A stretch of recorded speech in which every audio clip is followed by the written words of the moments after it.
تلخی،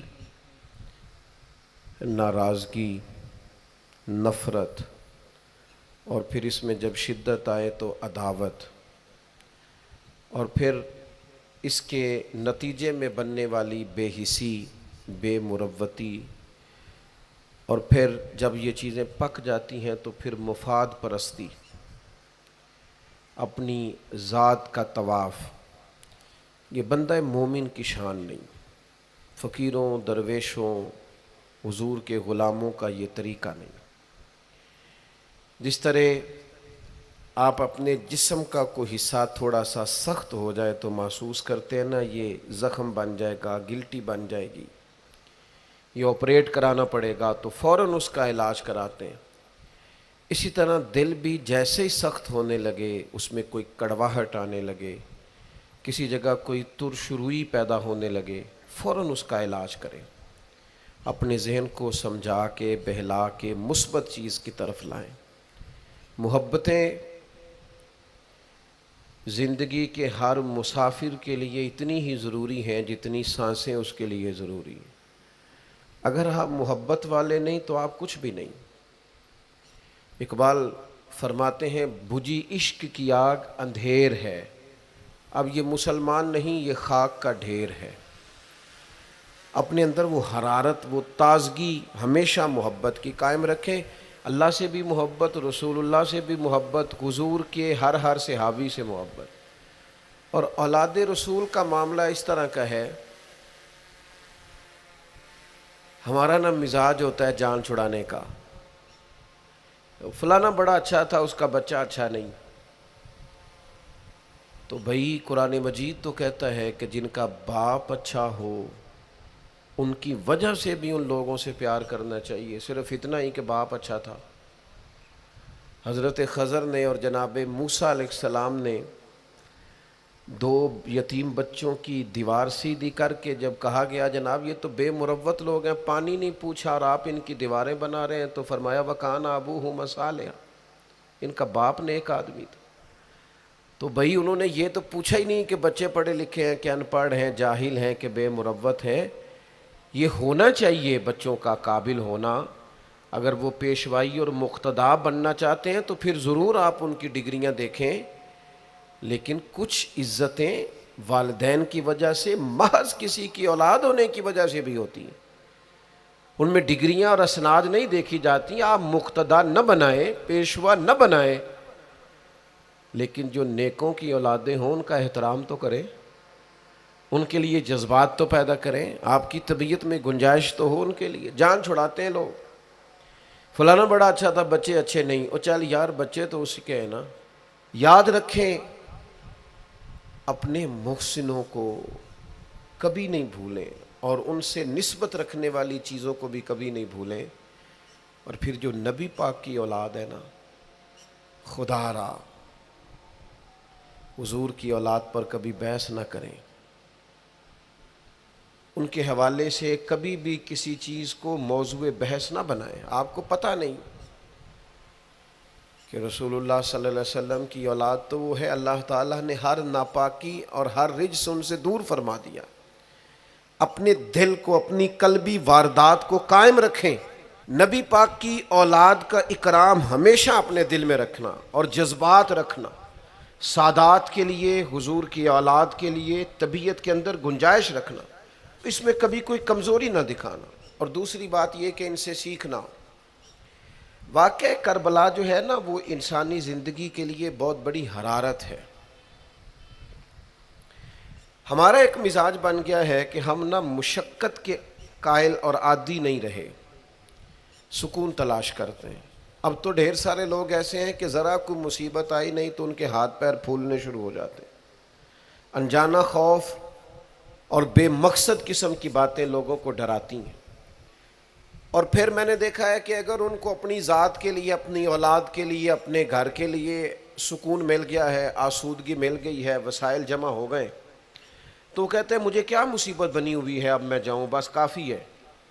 قوم کے بچوں کے لیے، ملت کے لیے، وطن کے لیے، دین کے لیے کون جد و جہد کرے؟ میرا گھر سکھی ہے، آسانی ہے، لہذا مجھے مشقت میں پڑنے کی کیا ضرورت؟ کوشش نہیں کرتے لوگ۔ یاد رکھنا اللہ تعالیٰ نے نا انسان کو پیدا ہی مشقت میں کیا، یہ مشقت میں ہے۔ رب فرماتے ہیں میں نے اس کی پیدائش ہی، اس کا خمیر ہی مشقت والا بنایا۔ اللہ کریم نے قرآن مجید میں فرمایا لَقَدْ خَلَقْنَا الْإِنسَانَ فِي قَبَدٍ، فرمایا بے شک ہم نے آدمی کو مشقت میں رہتا ہوا پیدا کیا ہے، پیدا ہی اس کو قبض کیا ہے، مشقت میں رہتا ہوں۔ اس نے مشقت کرنی، بچپن میں بھی مشقت۔ چلیں کچھ تھوڑا سا آپ کو سمجھانے کے لیے بات کر لیتے ہیں۔ پرائمری اسکول میں جانا کتنا مشقت کا کام تھا، ساری رات لوگ منصوبہ نہیں بناتے تھے سویرے چھٹی کرنے کا، وہ کتنی بڑی مشقت کا کام تھا۔ جب 3 مہینے کی چھٹیاں ہوتی تھیں تو وہ، اللہ کرے کوئی میں ایسا جملہ نہ بولوں، اساتذہ بڑے قابل احترام ہوتے ہیں، لیکن ہمارے جو استاد صاحب تھے نا وہ تو صرف ایک آدھ چیپٹر چھوڑتے تھے، باقی کہتے ساری کتابیں لکھ کے لے آنا۔ تو وہ جب وہ سبق دے رہے ہوتے تھے مشقت کا تو بندہ سوچتا تھا کہ چھٹیاں آرام کرنے ملی ہیں سن یا یہ والی مصیبت کرنے کو ملی تھی۔ جہاں چھٹیوں پہ رہے ہوتے تھے مشقت بڑھ جاتی تھی۔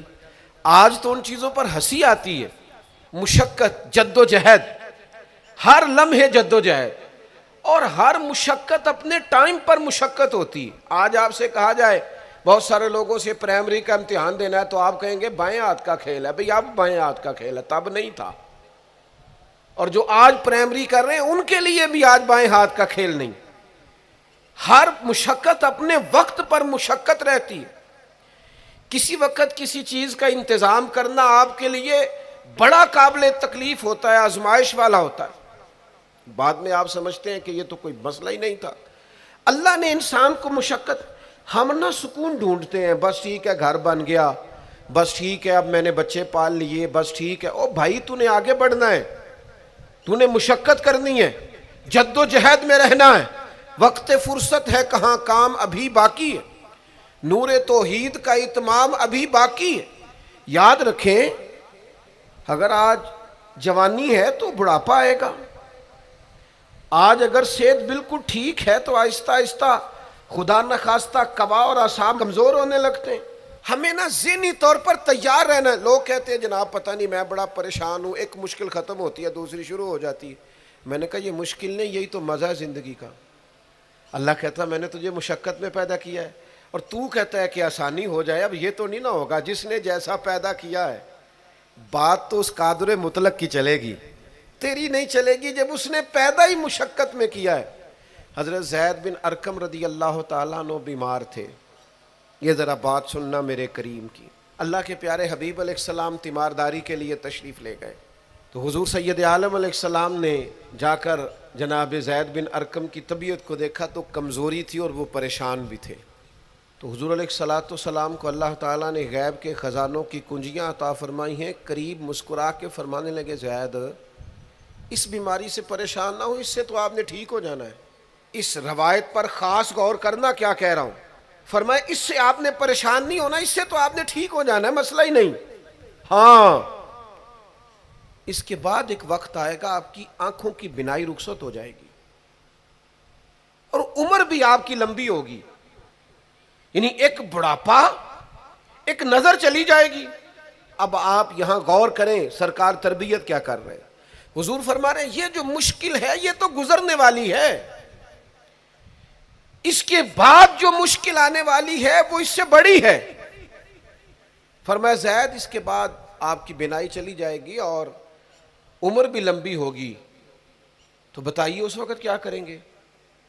تو حضرت زید بن ارقم رضی اللہ تعالیٰ عنہ عرض کرنے لگے یا رسول اللہ میں اللہ کی رضا پر ثواب کی نیت سے صبر کروں گا۔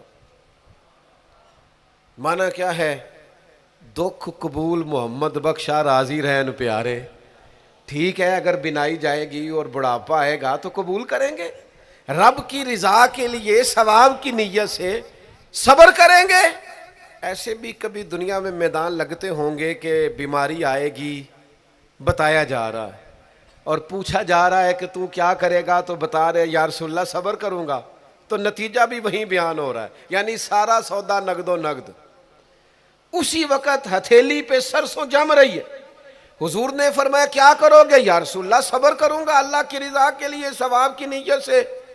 تو حضور فرمانے لگے اگر تو صبر کرے گا تو پھر نتیجہ سن، اللہ تجھ سے حساب نہیں لے گا، بغیر حساب ہی جنت عطا کر دے گا۔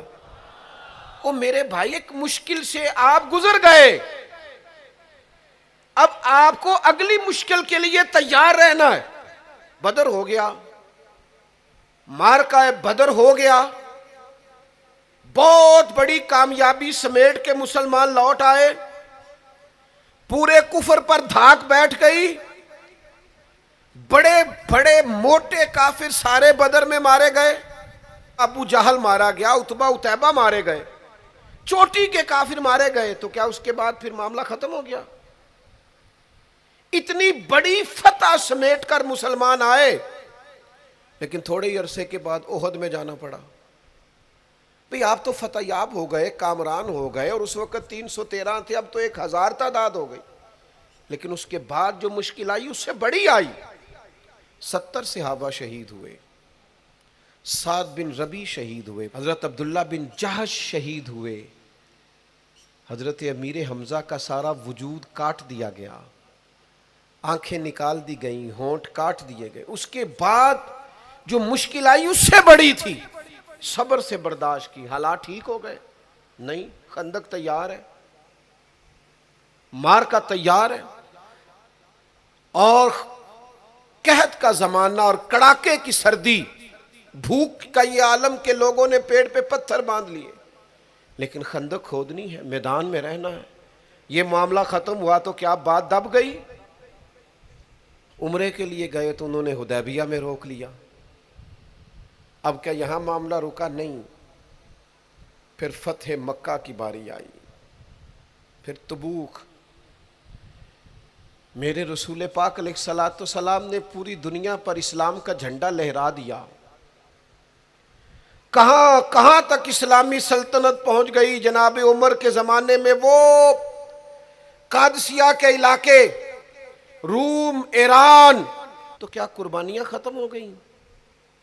بس طاقت آ گئی، قوت آ گئی، ہمت آ گئی، ہزاروں علاقے زیر نگیں آ گئے، ختم ہو گیا معاملہ؟ نہیں، جناب عمر شہید ہوئے، پھر حضرت عثمان شہید ہوئے، حضرت علی نے 9 سال یا 13 سال کی عمر میں جہاد شروع کیا تھا، عمر میدانوں میں گزری، پھر مولا علی شہید ہوئے۔ اب کیا آسانی ہو گئی، آسودگی ہو گئی؟ نہیں، یہاں تو باریاں ہیں امتحان دینے کی۔ امام حسن کی باری آئی تو زہر دے دیا گیا، انتڑیاں کٹ کٹ کے گرنے لگیں، اور حسن ابن علی کا جب جنازہ اٹھا تو سب سے زیادہ رو رو کے پلو سید عائشہ صدیقہ کا بھیگ گیا، اور جو سب سے زیادہ ستاتا تھا مروان، وہ بھی ایک نکر میں کھڑا ہو کے رونے لگا۔ تو کسی نے کہا ساری زندگی تو نے فاطمہ کے بیٹے کو ستایا ہے، ظالم آج روتا کیوں ہے؟ کہنے لگا میری مخالفت اپنے جگہ پر، جو اٹھ کے جا رہا ہے وہ رسول پاک کا مکمل نمونہ تھا۔ اس میں کوئی شک نہیں کہ صبر، رضا، استقامت، حسن عمل، حسن کردار، اخلاق عظیم، یہ ختم تھے۔ تو یہ امتحان تو جاری رہا۔ امام حسین کی باری آئی، چھوٹے تھے، زیادہ لاڈلے تھے، زیادہ پیارے تھے۔ کچھ لوگ ایک کا لاڈ دیکھتے ہیں، کچھ کئیوں کے لاڈ دیکھتے ہیں۔ نانا کا بھی لاڈ دیکھا، اور والدہ کا بھی دیکھا، والد کا بھی دیکھا، بہنوں کا بھی دیکھا، بڑے بھائی کا بھی دیکھا۔ حسین سب سے لاڈلے تھے۔ حسن کی بھی کیا بات ہے، امام علی مقام کی کیا بات، پر امام حسین سب کے لاڈلے تھے۔ لیکن جب امتحان دینے کی باری کربلا میں آئی تو اکیلے کھڑے تھے، نہ پشت پر نانا، نہ ہاتھ میں شیر خدا کی انگلی، نہ پلٹ کے جا کے ماں کے پلو میں چھپنے کا موقع، نہ حسن موجود ہے کہ بڑے بھائی سے مشورہ لے لیا جائے، کوئی نہیں۔ یہ کون ہے اٹا ہوا غبار میں اٹا ہوا؟ یہ نبی کا نور عین ہے، یہ بالیقین حسین ہے اکیلے، اور باقی جتنے تھے وہ سارے چھوٹے تھے۔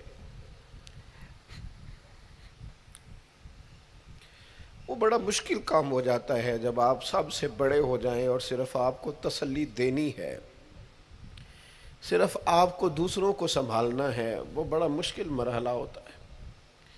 لیکن امام حسین نے اس مشکل مرحلے کو اس طرح گزارا کہ وہ بڑے تھے نا، بس اتنا کہوں گا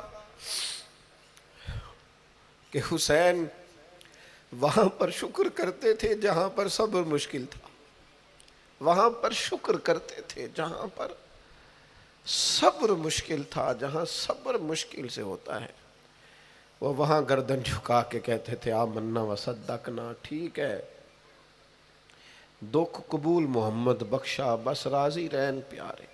آپ اس بات کو یاد رکھیں اور اس کو اچھی طرح سمجھ لیں کہ آپ جب تک مزاج مشقت کا نہیں بناتے، ایک کے بعد دوسری، دوسری کے بعد تیسری، تیسری کے بعد چوتھی مشقت راہ دیکھ رہی، اور جو مشقتوں کے عادی نہیں وہ پھر پچھلی صفوں میں ہے، جو مشقتوں کے عادی نہیں وہ پھر کسی صورت بھی نہ نام بنا سکتے ہیں نہ کام کر سکتے ہیں۔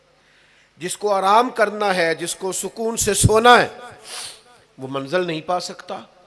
آپ کو آگے بڑھنا ہے، آپ کو جد و جہد کرنی ہے، آپ کو کوشش کرنی ہے، آپ کو باہمت رہنا ہے۔ حضرت عمر سے کسی نے کہا تھا کہ میں آپ سے ملنا تو چاہتا تھا پر دوپہر کا ٹائم تھا، میں آیا نہیں، کہیں آپ سو نہ رہے ہوں۔ تو جناب عمر رو پڑے، فرمانے لگے سویا کرتا تھا کبھی، جب سے ابو بکر یہ چابیاں میرے ہاتھ میں دے گئے ہیں نا، تو دن کی بات کرتا ہے میں رات کو نہیں سو پاتا، اٹھ اٹھ کے حضور کی امت کی خبر گیری کرتا ہوں، رت جگہ میرا نصیب بن گئے ہیں، آنکھوں کی نیند رخصت ہو گئی ہے، لہجوں میں آرام نکل گیا ہے۔ اور بھائی جب آپ کو جد و جہد کرنی ہے، جب آپ کو آگے بڑھنا ہے، ذہن بناؤ یار، طبیعت بناؤ، آگے بڑھنا ہے، مشقت کرنی ہے، نیند تھوڑی کم لینی ہے، زبان کے ذائقے مزے کے کھانے تھوڑے کم کرنے۔ ہم نے اپنی مرضی سے وہ لیٹے ہیں، وہ آرام کر رہے ہیں، اس سے تھوڑا اٹھ کر سوچنا۔ امام علی مقام کا پیغام یہ ہے کہ تو بڑا تب بنے گا جب تیری زندگی محنت والی، کوشش والی، جد و جہد والی ہوگی۔ اور پھر اس کے بعد کیا کرنا ہے؟ ایک کوشش کرنی ہے۔ اس کے بعد اگلا کام یہ ہے کہ جہاں رب رکھے نا وہاں رہنا بھی ہے، اس کی رضا پہ۔ جب آپ مسلمان ہوتے ہیں نا، کلمہ پڑھتے ہیں، تو ہم اعلان کرتے ہیں آج کے بعد فیصلے میرے نہیں چلیں گے، فیصلے اللہ کے چلیں گے۔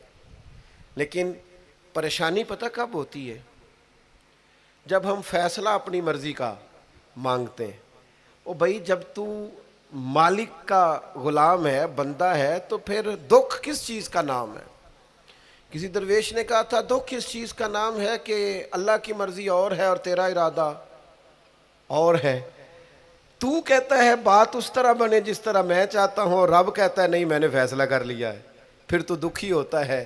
سکھی بھلا کون ہوتا ہے؟ جو رب کر دے وہ کہے بالکل ٹھیک ہے، وہ کہے بالکل۔ اور قرآن مجید نے اسے بیان کیا، رضی اللہ عنہم ورضوا عنہ۔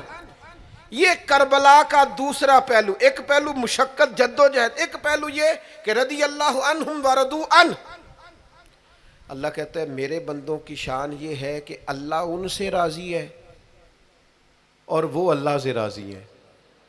اللہ ان سے راضی ہے اور وہ بھی راضی ہے اللہ سے۔ اللہ نے جہاں رکھا ہے وہ اللہ سے، ایک پہلو یہ ہے کہ اللہ راضی ہو جائے، ایک پہلو یہ ہے کہ بندہ راضی ہو جائے۔ رب فرماتا ہے ذالک الفوز العظیم، وہ اللہ سے راضی، اللہ ان سے راضی، یہ بہت بڑی کامیابی ہے۔ امام محمد غزالی رحمۃ اللہ علیہ سے کسی نے کہا تھا زیادہ مشکل کیا ہے، اللہ کا راضی ہونا کہ بندے کا؟ تو امام صاحب فرمانے لگے رب تو مہربان ہی بڑا ہے، بڑی جلدی راضی ہو جاتا ہے۔ دو صرف آنسو بہائے سچی توبہ کے مالک راضی ہے. کسی غریب کی مدد کر دے اخلاص سے اللہ راضی ہے. اللہ تو جلدی راضی ہو جاتا ہے, مشکل یہ ہے کہ بندہ نہیں راضی ہوتا. یہ اس نے ہر روز ایک نئی امید لگائی ہوئی ہے, ہر روز اس کا نیا رنگ ہے, یہ راضی نہیں ہوتا. حضرت موسیٰ علیہ السلام نے اللہ کی بارگاہ میں عرض کی, مالک میری قوم یہ عرض کرتی ہے کہ تو بتا تو ہم سے کیسے راضی ہوگا. حضرت موسیٰ اپنی قوم کی عرض لے کر مالک کی بارگاہ میں کوہ طور پہ حاضر ہے. او یارو اسے دل کی تختی پہ لکھ لینا. عرض کی مالک میری قوم کہتی ہے رب کریم کے حضور عرض کریں کہ ہمیں بتائے ہمارا رب ہم سے کیسے راضی ہوگا. تو حضرت کلیم کہتے ہیں جب رب کی بارگاہ میں عرض کیا تو مالک نے فرمایا ان سے جا کے کہو وہ مجھ سے راضی ہو جائیں, بس وہ راضی ہو جائیں میں بھی ان سے راضی ہو جاؤں گا. حضرت سیدنا عبداللہ ابن عمر رضی اللہ تعالیٰ عنہ کا صاحبزادہ بڑا سخت علیل ہو گیا. بچے بیمار ہو جائیں تو تکلیف بڑی ہوتی ہے انسان کی طبیعت کو. حضرت عبداللہ ابن عمر کے بیٹے بڑے سخت علیل ہو گئے. جناب عبداللہ ابن عمر بڑے پریشان ہیں, کبھی ادھر جاتے ہیں کبھی ادھر جاتے ہیں, اس حکیم کے پاس اس طبیب, سخت پریشان. آپ کے دوست احباب دیکھتے ہیں کہ حضرت عبداللہ ابن عمر بڑے سخت آزمائش میں, بیٹے کا انتقال ہو گیا, صحت نہ ہو سکی, اللہ کا حکم آ گیا. اب یہ جو انتقال ہے یہ ظاہر ہے بیماری سے زیادہ مشکل کام ہے, بیٹا چلا ہی گیا ہے. لیکن وہ لوگ کہتے ہیں جب ہم بعد میں تعزیت کرنے کے لیے گئے تو جناب عبداللہ ابن عمر کو بڑا مطمئن دیکھا. تو ہم نے عرض کی کہ حضور اس وقت تو وہ صرف بیمار تھا تو آپ زیادہ تسلی میں نہیں تھے اور اب آپ بڑے تسلی میں محسوس ہوتے ہیں, وجہ؟ تو فرمانے لگے جب تک میری ذمہ داری تھا نا میں پریشان تھا, اب خدا کے کرم اور رحمت کی جگہ پہ چلا گیا, اللہ کا فیصلہ آ گیا ہے اور میں سمجھا ہوں کہ میرا رب اسے اپنی بارگاہ میں بلانا چاہتا ہے, لہذا میں پورے طور پر مطمئن. اب میں اللہ کی رضا پہ پوری طور پر راضی ہوں. میرے عزیز جب تک یہ رضا حاصل نہیں, کیا لطیف انداز ہے. وہ ہمارے ایک بڑے زبردست رائٹر تھے صاحبزادہ خورشید احمد گیلانی مرحوم, ان کا ایک مضمون چھپا ایک دفعہ, امت کا پہلا صوفی. تو وہ ٹائٹل دیکھ کر مجھے بڑی تجسس ہوا کہ کس کو, چونکہ ہم صوفیاء کی جماعت ہیں, کس بزرگ کا تذکرہ کیا انہوں نے, امت کا سب سے پہلا صوفی. تو جب مضمون کھولا تو امت کا سب سے پہلا صوفی انہوں نے جناب صدیق اکبر کو قرار دیا. فرمایا یہ پہلے درویش ہیں اس امت کے, حضرت ابو بکر صدیق. حضرت ابو بکر صدیق علیل ہو گئے, بیمار ہو گئے, تو یہ دیکھیے ذرا ان کا انداز تصوف. تو یار دوست پتہ لینے گئے تو ایک روٹین ہوتی ہے نا, جب لوگ تیمارداری کرنے جاتے ہیں تو کہتے ہیں کسی ڈاکٹر کو دکھایا ہے. سب لوگ آپ کے گرد بیٹھے ہیں تو کہنے لگے ابو بکر طبیب کو دکھایا ہے؟ فرمانے لگے ہاں طبیب دیکھ گیا ہے اور طبیب دیکھتا رہتا ہے. تو کہا پھر طبیب نے کیا کہا ہے؟ کہنے لگے طبیب نے کہا فعال لما یرید. طبیب نے کہا ہے بھئی جو میں چاہتا ہوں نا وہ میں کر دیا کرتا ہوں, جو میرا ارادہ ہوتا ہے پھر وہ میں کر دیتا ہوں. وہ طبیب مجھے کہہ گیا ہے, لہذا جو اس کا ارادہ ہونا ہے اس نے. اب وہ جو ارد گرد بیٹھے تھے وہ بھی تو صحابہ تھے نا, اس باریک بات کو فوراً سمجھ گئے, کہنے لگے اللہ تجھے جزا عطا کرے. او یارو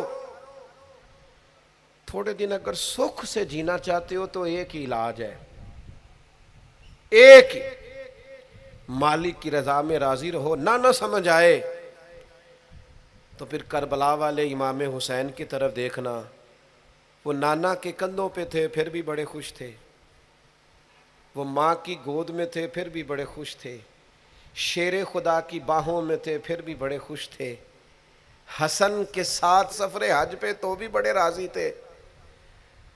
اور جس دن رجب کے مہینے میں مدینہ چھوڑ رہے تھے تو اس دن بھی کہہ رہے تھے مالک میں تیری رضا پہ راضی ہوں. اور حسین ابن علی رضی اللہ تعالیٰ عنہ نے ہمیں یہ معیار دیا ہے, جس دن شبیہ مصطفیٰ علی اکبر ان کے گھر میں پیدا ہوئے تھے حسین اس دن بھی بڑے راضی تھے، اور جب اللہ اکبر کہہ کے زخم کھا کے جناب علی اکبر گھوڑے سے زمین پر تشریف لائے تھے اور جوان بیٹے کو سہارا دے کر انہیں اٹھانا پڑے تھا، حسین اس دن بھی رب کی رضا پہ بڑے راضی تھے۔ اور جب چھوٹا سا بیٹا ان کی گود میں اس کی سانسیں اکھڑ رہی تھیں تو امام علی مقام اس وقت بھی اپنے رب کی رضا پہ بڑے ہی راضی تھے۔ حد ہو گئی، جس گلے کو محبوب چومتے تھے اس وقت بھی حسین راضی تھے، اور جب اسی گلے پہ خنجر چل رہے تھے تو امام علی مقام نے یہ نہیں کہا کہ مالک میرا اتنا امتحان، آخر میرے مسئلے کب حل ہوں گے، میری مشکلات کب حل ہوں گی، آخر کس وقت، یہ نہیں فرمایا، بلکہ یہ سارا کچھ سہ کے دونوں ہاتھ زمین پہ بچھا کے سجدہ شکر ادا کر کے کہا مالک جہاں تو رکھے حسین وہاں راضی ہے۔ اتنا شکوہ ہے ہماری زندگی، آپ یقین کریں ان باتوں کی بھی دوست دعا کرانے آ جاتے ہیں جہاں دل کرتا ہے کہ انہیں سمجھائیں کہ یار نہ کہیں تو ٹھہرنا اپنے رب کی رضا پہ۔ یار دیکھو چھوٹی بات نہیں، حضرت انس بن مالک کہتے ہیں 10 سال میں نے نبی پاک کے گھر میں نوکری کی ہے، 10 سال، 10 سال، 1 سال کے بعد لوگ اکتا جاتے ہیں، سارا پتہ چل جاتا ہے، اس کے بعد وہ چاہتے نہیں رہتی، بندہ پرانا ہو جاتا ہے، اکرام احترام الا ماشاءاللہ وہ نہیں رہتا۔ فرماتے ہیں 10 سال حضور کے گھر میں نوکری کی، پورے 10 سال ایک دفعہ بھی رسول پاک نے اف نہیں کہا۔ فرماتے ہیں ایسا نہیں کہ کبھی کوئی ایسی بات نہیں ہوئی جس سے حضور ناراض ہو، کئی دفعہ ایسے موقع آئے، حضور نے کسی کام سے بھیجا، میں جا کے بچوں کے ساتھ کھیلنے لگا، محبوب آئے، میں ڈر گیا، لیکن حضور نے کچھ بھی نہیں کہا، مسکرا کے فرمایا تمہیں کام بھیجا تھا کر کے کیوں نہیں آئے؟ او یار آپ ٹھہریں تو صحیح، استقامت تو ہو، ذرا ذرا سی بات پہ بلبلا اٹھنا، تڑپ جانا، ہر چیز سے الجھ جانا، یہ بندہ مومن کی شان نہیں۔ طاقتور زندگی گزارو، طاقتور، ایک تو یہ کہ مشقت کرنی ہے، دوسرا اللہ کی رضا پہ راضی رہنا، اور تیسری بات یہ سوچیں کبھی ذاتی قسم کی نہیں بنانی، سوچیں ملی قسم کی، قومی آفاقی سوچیں۔ جتنے دوست ہماری خانقاہ سے وابستہ ہیں، یہاں کسی آستانے سے وابستہ ہیں، کچھ ہمارے پاس مدرسے میں پڑھتے ہیں، کہیں بھی آپ پڑھتے ہیں، آپ کی سوچیں جب تک ملی اور قومی نہیں ہوتی، آپ بہت زیادہ بھی باصلاحیت ہیں تو آپ کوئی کردار نہیں ادا کر سکتے۔ آپ کو اللہ نے جو صلاحیت دی ہے وہ دین کے لیے خرچ کریں، کوئی بھی صلاحیت ہے آپ کی، عزیز وسیع الظرفی وسیع المشرب، آپ اپنی صلاحیت سے قومی فائدہ کریں۔ آپ کیا مطلب ملی باتیں، چھوٹی باتیں، چھوٹا سا ذہن، چھوٹی سی بات، آپ وسیع بات کریں۔ امام بخاری لکھ گئے، ایک مخصوص فقہ کے مقلد تھے امام صاحب، لیکن انہوں نے بخاری میں یہ رنگ نہیں اختیار کیا کہ جو کسی اور مسلک پر چیزیں دلائل کرتی ہیں، فقہ کے مسلک کی بات کر رہا ہوں، کسی اور مشرب پر تو میں نے لینی نہیں۔ انہوں نے کام کیے تو قومی سطح کے کیے، چھوٹے چھوٹے ذہن، چھوٹی چھوٹی باتیں۔ ہمارا ہی مدرسہ نہیں، دنیا میں مدرسے، ہماری خانقاہ نہیں، دنیا میں خانقاہیں۔ ہم اگر ایک دوسرے سے لوگوں کو توڑنے لگیں گے تو ملی کام نہیں ہوگا۔ ہم گھر نہیں بنانا چاہتے، ہم رسول اللہ کا دین تعمیر کرنا چاہتے ہیں، دین اس امت کے اندر لانا چاہتے ہیں، نافذ کرنا چاہتے ہیں۔ تو ہم تو تھوڑے سے لوگ ہیں کام کرنے والے جو پوری دنیا میں کام کر رہے ہیں، کہیں بھی کوئی کام کر رہا ہے، ہم نبی پاک کا دین لانا چاہتے ہیں تو ہم تو ہر ایک کو سپورٹ کرتے ہیں، جو تھوڑا سا بھی کام کر رہا ہے اسے سپورٹ کرتے ہیں۔ میری آپ سے گزارش ہے، جس کاز کے لیے امام حسین نے جان دی تھی نا، اس کاز پر کام کرنے کی ضرورت ہے۔ اب کیا کرنے کی ضرورت ہے؟ اب وہ پیغام جو امام علی مقام کا پیغام ہے، دین کے لیے کام کریں، بے حیائی کے خلاف، عریانی کے خلاف، بے دین قوتوں کے خلاف، لوگوں کو سکون ملے گا، انہیں قائل کریں کہ سکون تمہیں نماز میں ملے گا، عبادت میں ملے گا، دیانتداری میں سکون ہے، قناعت میں سکون ہے، عزت نفس اور خودداری میں جو تمہارے لیے اللہ نے رکھا ہے اس میں سکون ہے۔ لوٹ کے کھاؤ گے تو سکون نہیں ملے گا۔ میرے بھائی، اس سارے پیغام کو عام کرنے کی ضرورت ہے، پھیل جائیں دنیا میں، اور جس طرح اپنے حق میں لوگوں کو قائل کرتے ہو نا، کوئی مجبوری بن جائے، اس طرح لوگوں کو دین کے حق میں قائل کریں۔ منت کر کے بے نمازی کو نمازی کریں، منت کر کے جو دین سے دور ہے اسے دین کے قریب کریں۔ آپ کوشش کریں کہ فروغ دین ہو، جہاں مسجد نہیں تعمیر مسجد میں کردار ادا کریں، اپنے لہجوں سے ہر تھکاوٹ اتار کے آگے بڑھو، ملی قومی سوچیں پیدا کرو۔ ہم نے اس وطن کو بھی تعمیر کرنا ہے، دین کے لیے ہم نے اپنے آپ کو پیش کرنا ہے جس حد تک ہو سکے، اور دین کی تبلیغ کا سب سے بہترین طریقہ یہ ہے۔ امام جعفر صادق سے کسی نے کہا تھا میں دین کی تبلیغ کرنا چاہتا ہوں، کیا کروں؟ پیغام امام حسین کانفرنس میں بات ختم کرتے وقت امام حسین کے پوتے کی بات سنا رہا ہوں، کہا حضور دین کی تبلیغ کرنا چاہتا ہوں، کیا کروں؟ فرمانے لگے دین پہ عمل کرنا شروع کر دے، یہ دین کی تبلیغ۔ آپ کا اچھا اخلاق یہ دین کی تبلیغ، آپ کا معاف کرنے کا جذبہ یہ دین کی تبلیغ، آپ کی خیر خواہی لوگوں کا بھلا کرنا یہی دین کی تبلیغ۔ صرف تقریر سے تبلیغ نہیں کریں آپ کا عمل اور کردار یہ دین کی تبلیغ ہے۔ آپ اپنا انداز زندگی بدل جائیں، انداز خوبصورت کر جائیں، یہ دین کی تبلیغ شروع ہو جائے گی۔ تین باتیں آپ کی خدمت میں رکھی ہیں اس پورے گفتگو کا نتیجہ۔ ایک تو زندگی مشقت والی، محنت والی، جد و جہد والی۔ یہ جو نوجوان آرام ڈھونڈتے ہیں نا، سکون، اقبال کہتے ہیں لہو مجھ کو رلاتی ہے جوانوں کی تن آسانی، یہ تیار ہو جائیں۔ مشقت، جد و جہد، کوشش، اور دوسری بات اس کوشش کے بعد بھی رب جو فیصلہ کرے رب کے فیصلے پر راضی رہیں، مقام تسلیم و رضا والی زندگی گزاریں۔ اور تیسری گزارش، سوچیں سطحی نہیں، ذاتی نہیں، عالمی سوچیں۔ میں بڑے درد سے یہ بات عرض کروں، لوگ اپنی ذات کے لیے دین کا استعمال کرتے ہیں، اپنی ذات کے لیے۔ جو میرا ذاتی مخالف ہے میں اسے یزید کہہ دیتا ہوں، میرا ذاتی مخالف۔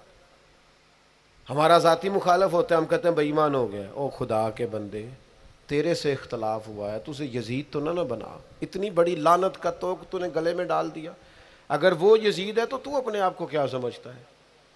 اپنا پھر تو نے درجہ کیا بن؟ اتنی جلدی نہیں، قومی سوچیں پیدا کریں، کوشش کریں کہ آپ ملی کام کریں، آپ لوگوں کو جوڑیں۔